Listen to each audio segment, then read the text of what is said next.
I arrange sterile instruments on the metal tray, each one placed with the precision my mentor drilled into me during surgical rotations. Scalpel, hemostats, gauze. The rhythmic click of stainless steel against stainless steel steadies my breathing. The morning light filters through the blinds of Willow Creek Veterinary Care, casting long rectangles across the linoleum floor. Dr. Lane?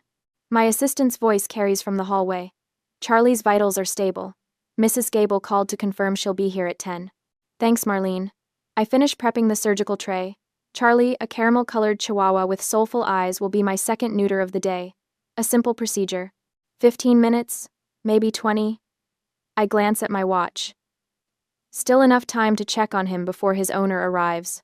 I've always preferred spending these quiet moments with the animals rather than catching up on paperwork. Their calm presence grounds me. The front door slams with enough force to rattle the glass. The reception bell jingles violently, its cheerful tone jarring against the harsh entry. Sophie. There you are. My sister's voice strikes like an unexpected thunderclap on a clear day. I freeze, scalpel mid-placement. In the back, calls Marlene, betraying my location with cheerful ignorance. Heavy footsteps, multiple sets, the distinctive sound of plastic carrier bottoms scraping against tile. I barely have time to remove my gloves before Jess bursts into the prep room, our parents trailing close behind. All three wear sunglasses pushed up on their heads.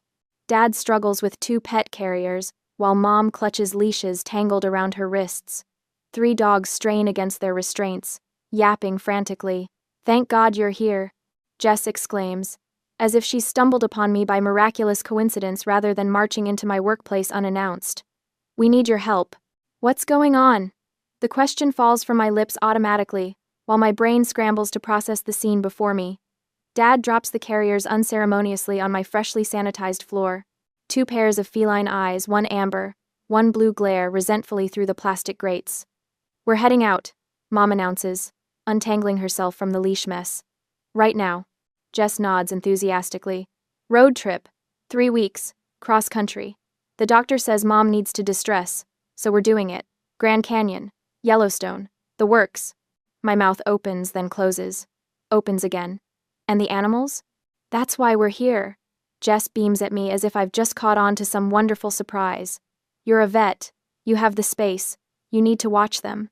I can't just... It's only for 3 weeks, Dad interjects, already backing toward the door. You've watched them before. For a weekend, not 3. We didn't have time to pack their food, Jess continues, depositing her purse on my instrument table. But you know what they eat, right? And Buddy's been kinda lazy lately, but he's old, so... She shrugs. I stare at the golden retriever, her prized Instagram dog, who pants heavily beside the smaller terrier mixes. His coat lacks its usual luster. Jess, I can't just shut down my clinic too. You're not shutting it down. Mom laughs, the sound brittle. You're just accommodating family, like always. The 3 of them move toward the exit in perfect choreography, a well-rehearsed escape. Wait! I call, desperation rising in my throat. You can't just leave them here. I have surgery scheduled. I need medical records, food instructions. Dad pauses at the doorway, his expression a practiced blend of confusion and hurt. You're a vet, Sophie. Helping family is just what you do. It's not a big deal. The front door slams again. They're gone. 60 seconds from arrival to departure. 5 abandoned animals stare at me, as bewildered as I am. I'm still standing shell-shocked in reception when the door chimes again. Mrs. Gable steps inside, stops abruptly. Her eyes widen at the chaotic scene. 2 cats hissing from carriers stacked near the desk. 3 dogs sprawled across the waiting area floor. Dr. Lane? Dr. Lane? Her voice carries concern. Is everything all right? Heat crawls up my neck. Mrs. Gable, I'm so sorry about this. My family just dropped off their pets without warning. I'll get them situated before Charlie's procedure. She nods, but her expression says everything. This is unprofessional. A clinic, not a kennel. I usher her to a seat while Marlene takes the paperwork, but the humiliation burns. This wasn't a spontaneous emergency. The matching luggage, the coordinated exit. They planned this ambush. The memory surfaces like bile. 2 a.m. Calls about Jess's cat eating fancy cheese. Dad demanding I come over on Sundays to trim his dog's nails. Mom expecting free vaccines while my own business struggles to make rent. Jess's social media posts. My personal vet sister says, as she builds her pet influencer empire on my expertise. My phone pings. A text from Jess. A selfie from the highway, all three wearing sunglasses. Thanks, sis. You're the best. My hands tremble, not with anxiety but with something colder and clearer. Rage. In the afternoon, after Mrs. Gable leaves with post-op instructions for Charlie, I snap a photo of the animals and empty carriers. Evidence. And I open my accounting software. My fingers move mechanically, creating a new invoice. Emergency boarding, 3 weeks. 5 animals, no notice. Total $3,150. I attach it to an email addressed to Jess and my parents. Subject line, payment due upon return. Send. My phone remains silent, no immediate response. But something has shifted in them, in me, in the space between us. The animals whine from their makeshift accommodations. I stare at my screen, at the delivered notification beneath my email. This is just the beginning. I wake to the sound of barking. Again. 3 weeks of this, the constant chorus of whines, howls, and hisses disrupting my clinic's normal rhythm. My phone vibrates on the nightstand. Another client cancellation. That's the 4th this week. The text reads, "Sorry, Dr. Lane, but the barking stressed out my cat last visit. Found another vet." Marlene tried to create a separate space for my family's animals, but Willow Creek Veterinary Care was never designed to be a boarding facility. The building is too small, the kennels too few. I swipe to my email, checking for the 100th time. The invoice I sent remains unread, not a single response from Jess or my parents. When I text about their return plans, I get the dreaded, read receipt, then silence. Today marks 3 weeks exactly. They're supposed to be home. I need my life back. I call my sister. Straight to voicemail. I call my parents. Same result. My fingers hover over the screen before typing. You were supposed to be back today. Where are you? I watch the message status change from delivered to read. The clinic clock ticks toward noon when my phone finally buzzes. My stomach tightens as Jess's name flashes across the screen. The message loads with a photo. Mom, Dad, and Jess grinning in front of Old Faithful, sunglasses perched on their heads. The exact same pose as when they dropped off the animals. We're in Yellowstone. Having so much fun we decided to add 3 more weeks. Watch them for us. Love you. The phone slips from my hand onto the treatment table. 3 more weeks? That's 6 weeks total. 6 weeks of canceled appointments. 6 weeks of trying to care for other people's pets in a clinic that's already stretched thin. 6 weeks of being treated like a free kennel service. Dr. Lane? Marlene pokes her head into the room. Mrs. Gable called to reschedule Charlie's follow-up. She mentioned the noise.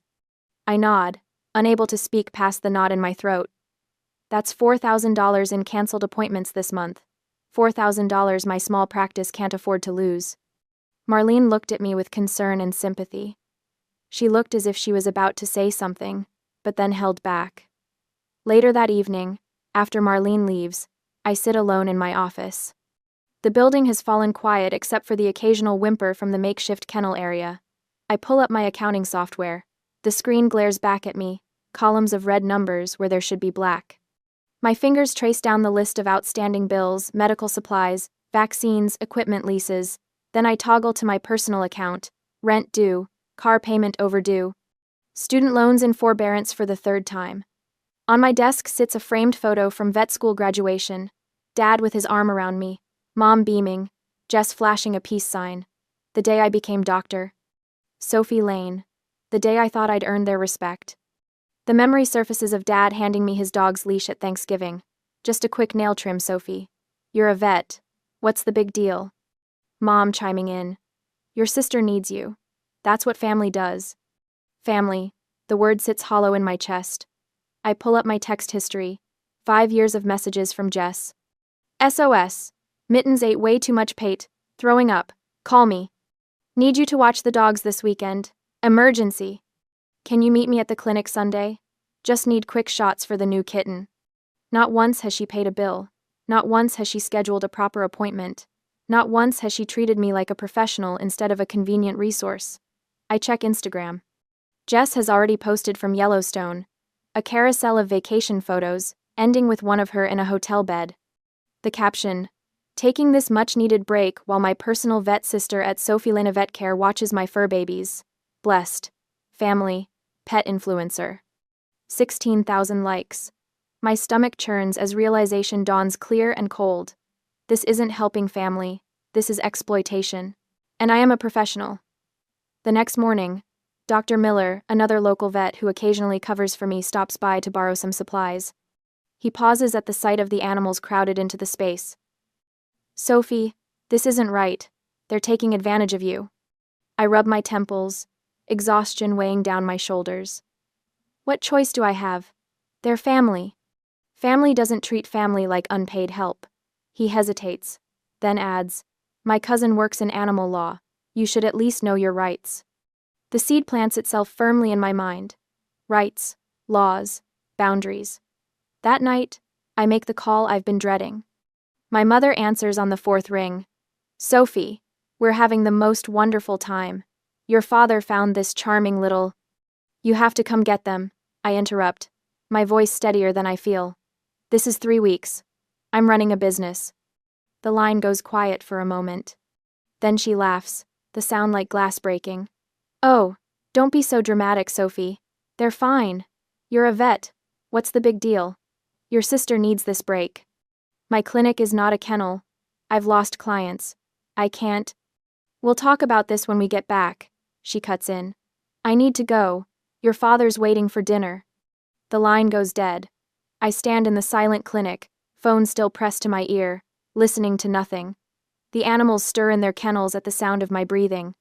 My stand was ignored, dismissed with the casual cruelty of someone who knows I won't fight back, who knows I'll keep feeding the animals, giving them water, cleaning their cages. But something has shifted. The woman who meekly accepted her family's demands is gone. In her place stands Dr. Sophie Lane, DVM, a professional who understands that sometimes the kindest thing you can do is draw a line. And I now know exactly where that line needs to be. Social media notifications chime from my phone, another flood of vacation photos. I swipe them away without looking.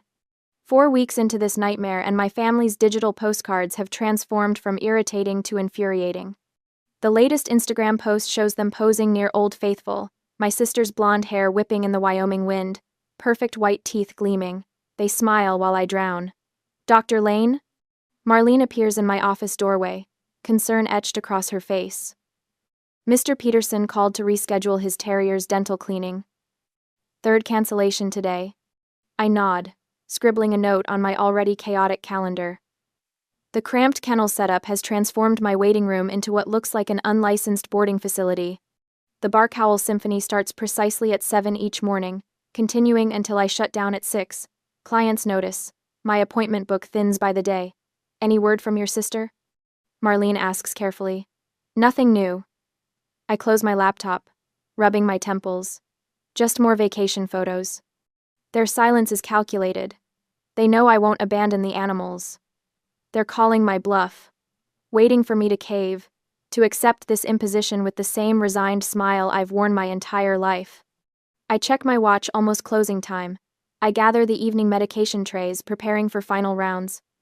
The small dogs and cats eat quickly, but Buddy, Jess's prized golden retriever, hasn't touched his dinner for 2 days.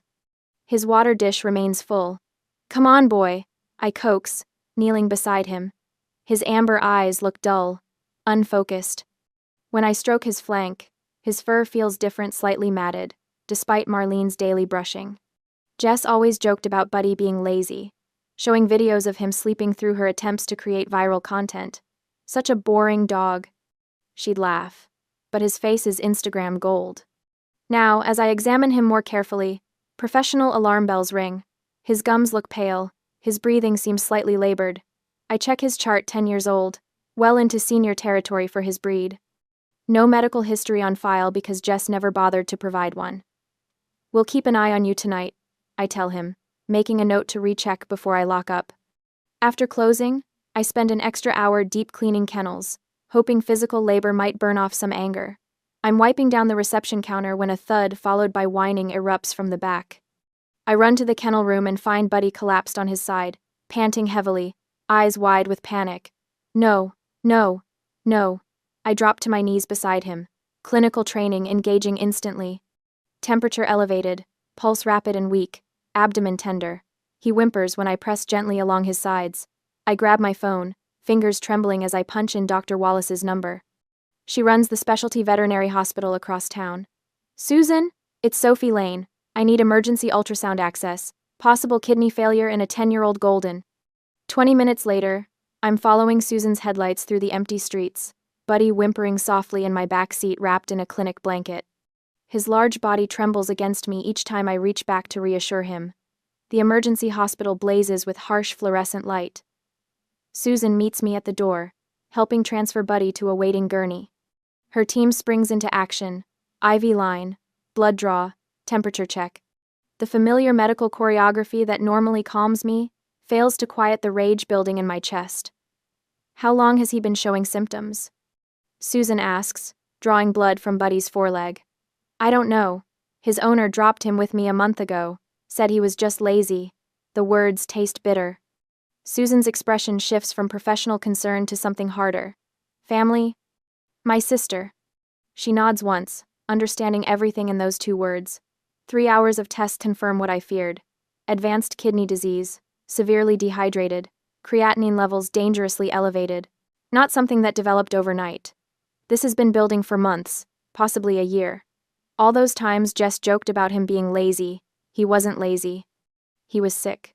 He needs immediate fluid therapy, medication, special diet, Susan says, reviewing the ultrasound. We can stabilize him tonight, but he'll need ongoing care.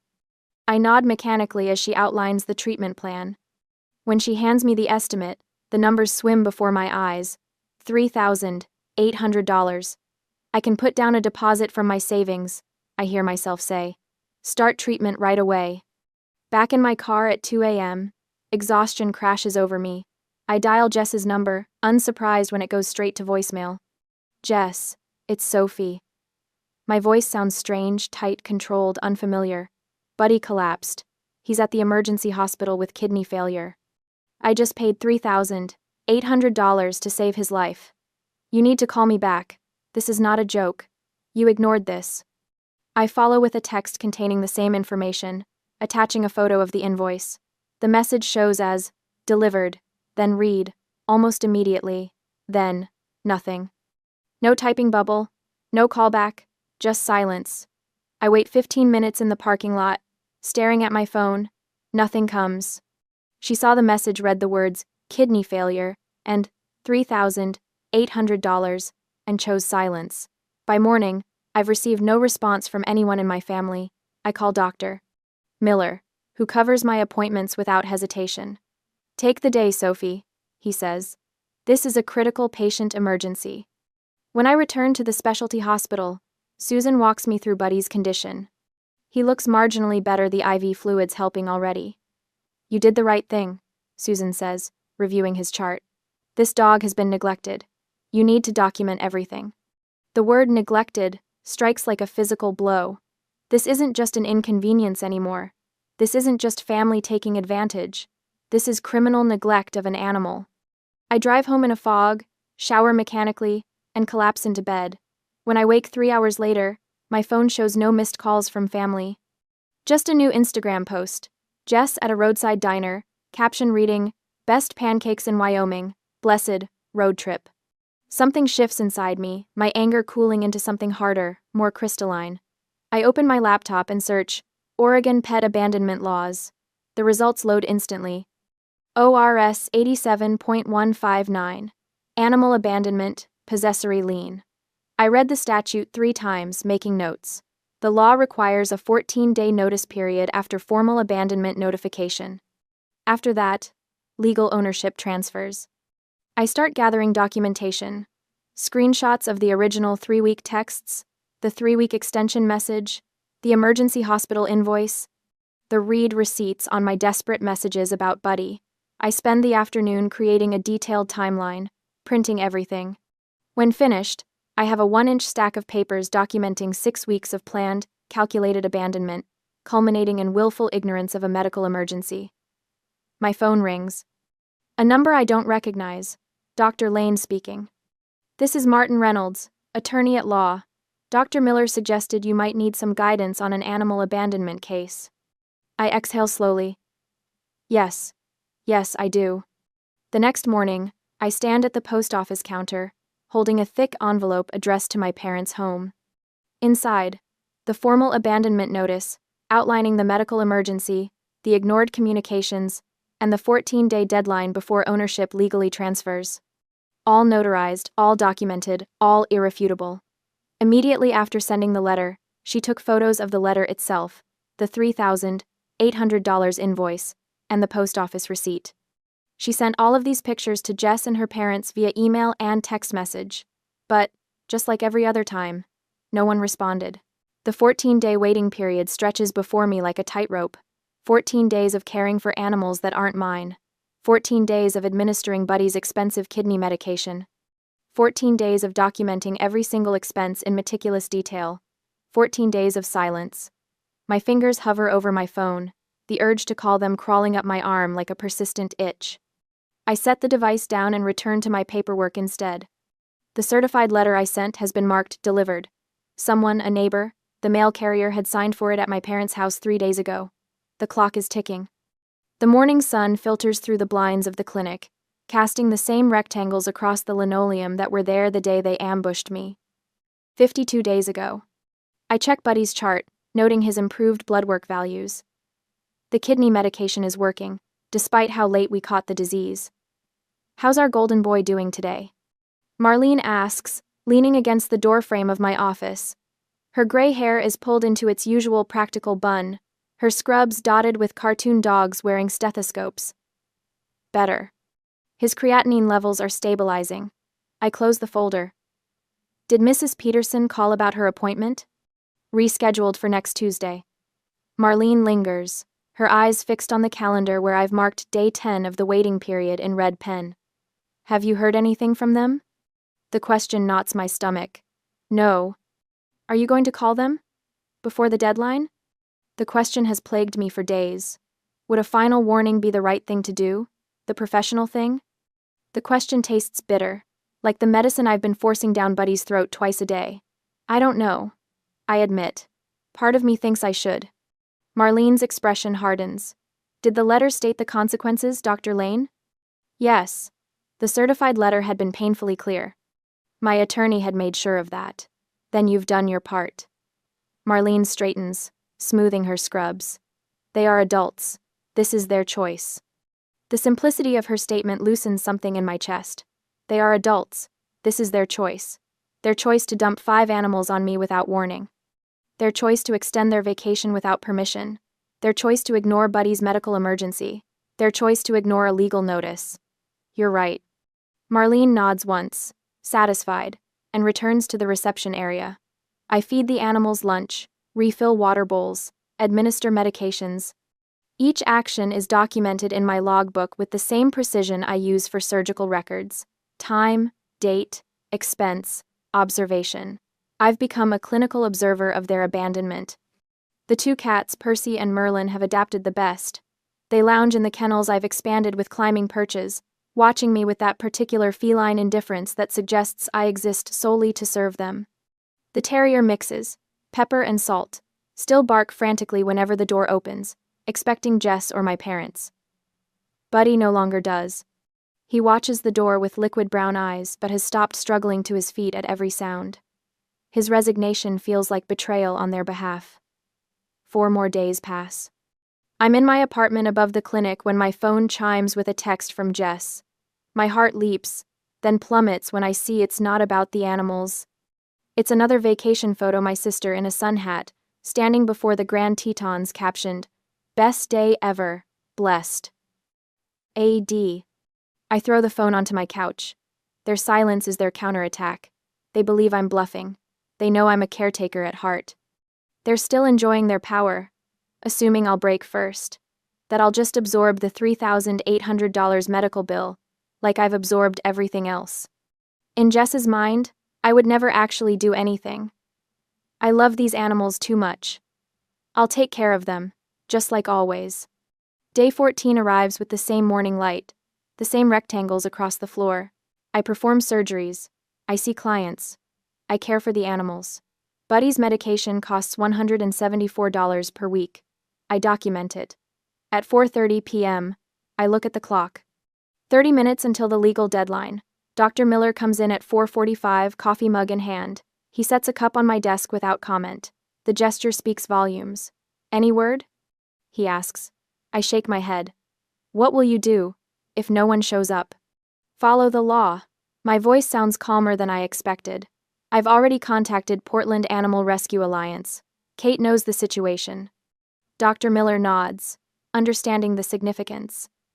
Kate's organization is known for their rigorous adoption screening. They don't place animals with just anyone. You've given them every chance, he says.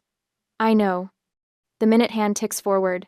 Outside, rain has started to fall, tapping against the windows like impatient fingers. At 5 p.m. precisely, I close the logbook. No calls, no emails. No one at the door.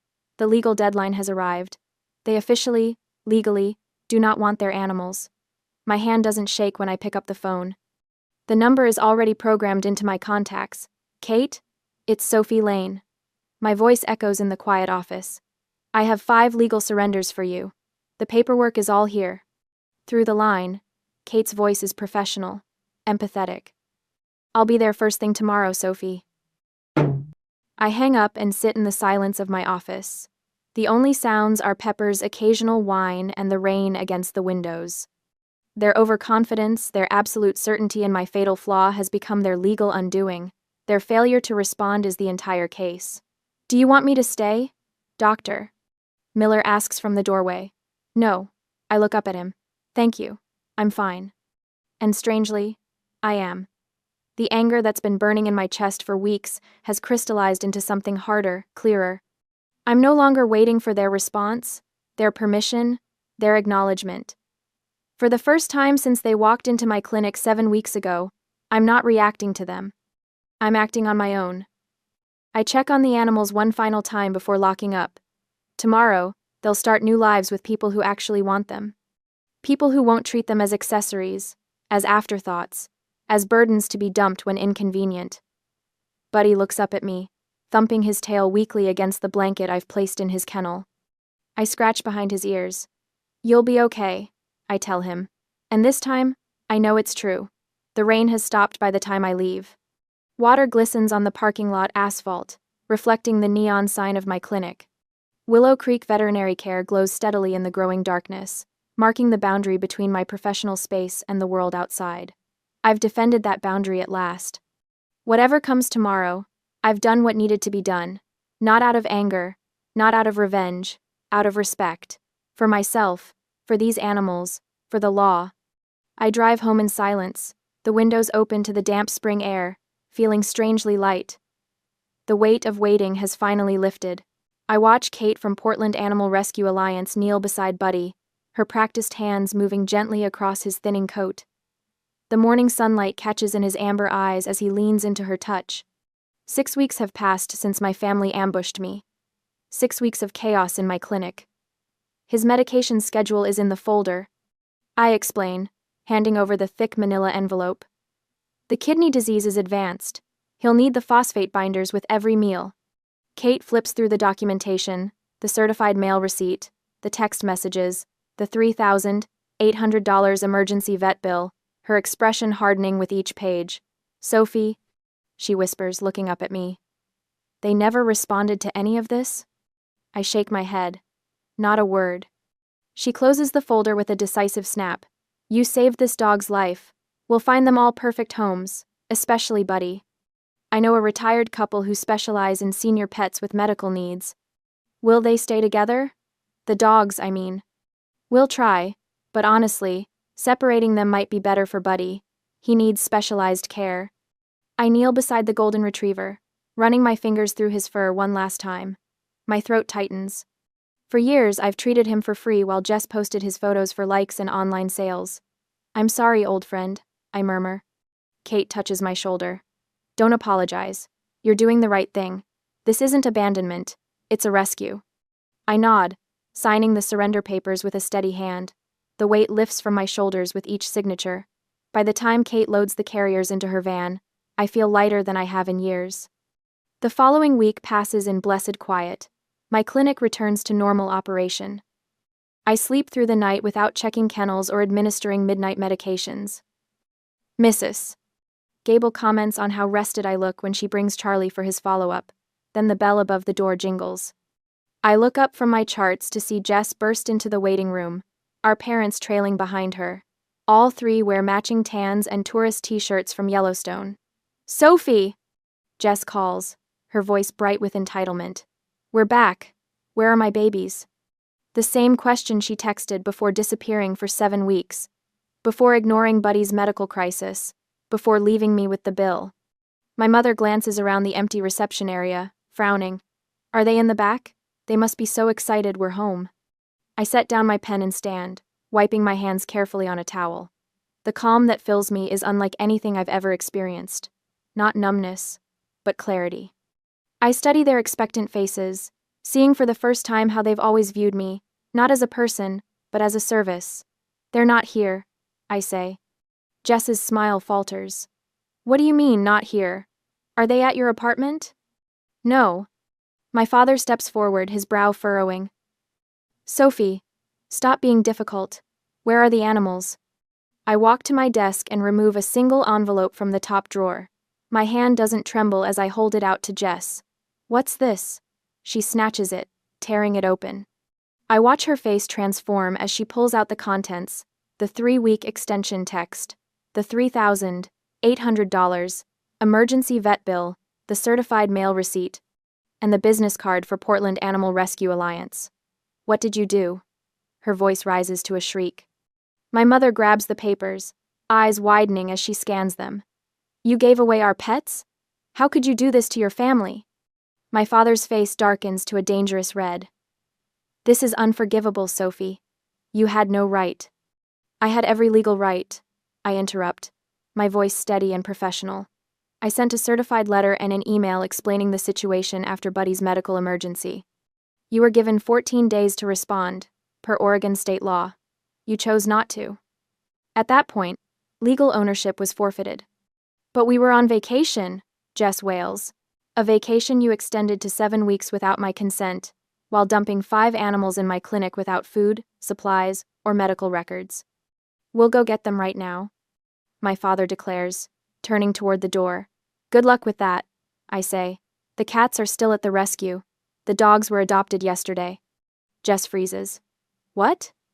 "All 3 dogs were adopted together by a family experienced in senior kidney care. Buddy will finally get the treatment he needs." "Buddy?" My mother's voice wavers. "What's wrong with Buddy?" "Chronic kidney disease. That laziness Jess always joked about? It was organ failure. He collapsed in the middle of the night 6 weeks ago.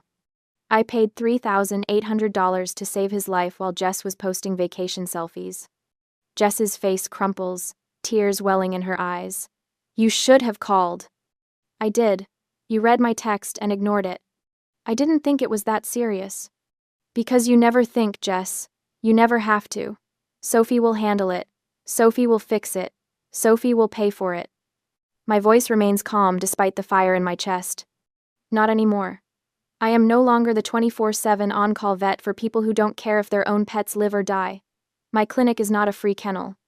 If you want your pets back, you can apply to adopt them like everyone else." "This is how you treat family?"